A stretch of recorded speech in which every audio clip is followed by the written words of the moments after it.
Welcome to the coolest stuff on the planet. Well, hey there, y'all. Welcome to the podcast. I am Rachel. And I'm Kathryn, and I'm feeling in a fall mood, so I'm glad we're going to Asheville. Yeah, this is a good place to check out around this time of year.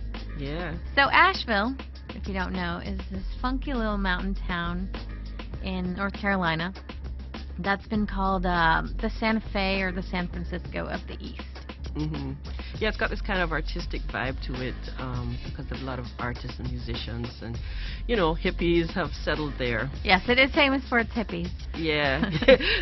Yeah, and you can see them in their natural habitat on Friday nights on the drum circle. And apparently there are lots of drum circles in Asheville. And lots of live music, lots of stuff like that going on, huh? Yeah, it's just a fun place.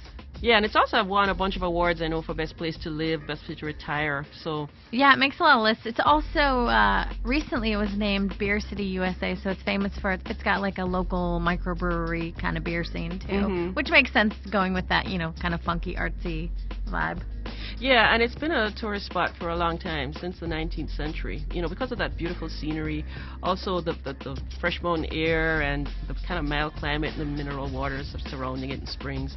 So it was first a health resort for people with TB, and then after that it became just a general sort of tourist vacation place. Slash artist enclave. Exactly.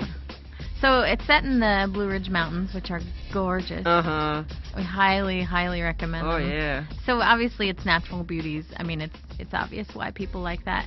Fall is a good time to check out Asheville, and that's because, you know, the fall foliage this time of year is just amazing. Very brilliant. Yeah, so you have a lot of leaf peeping, you know, where tourists come in just to check out, you know, the changing of the leaves, and that's a big tradition. Yeah, and also just driving on the Blue Ridge Parkway, you know, it's just a beautiful drive, and yeah, you can access the city from the Blue Ridge Parkway, and that's another fun one I think Kathryn and I might cover in another episode, because it's just, I mean, that's a cool thing in and of itself. Asheville is a haven for writers and artists. They've had so many famous writers live there, like O. Henry, the short story writer. F. Scott Fitzgerald stayed there for a time while his wife was in one of the sanitariums nearby. Carl Sandburg, and also Thomas Wolfe was also a writer there. Who is the native son of Asheville. He's famous for his autobiographical works, which kind of detail, you know, the life and the people of Asheville.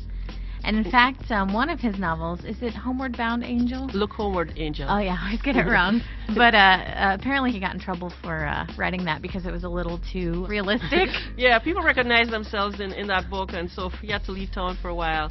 You know, what's interesting is they turned, his mother ran a boarding house, and that's been turned into a museum. So if you love Thomas Wolfe, that'd be a good place for you to go check out and see some of the places he actually wrote about. So Asheville's a good kind of literary landmark spot. Yeah, it is so.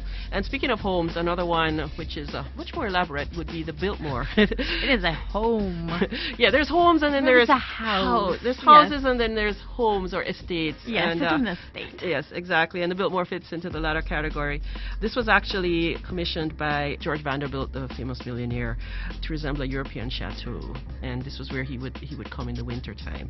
And the house has like 250 rooms, 43 bathrooms, 65 fireplaces, its own bowling alley. Imagine, and this was built, you know, about 100 years ago or so.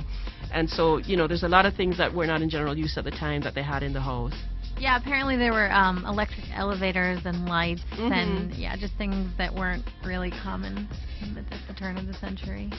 And today I think the Biltmore is still owned by his great-grandson, is that right? Yeah, it's still in the family. So, you know, his great-grandson manages the property, and it's just expanded over the years. They now have a winery, of course, and lovely grounds and all of this kind of thing.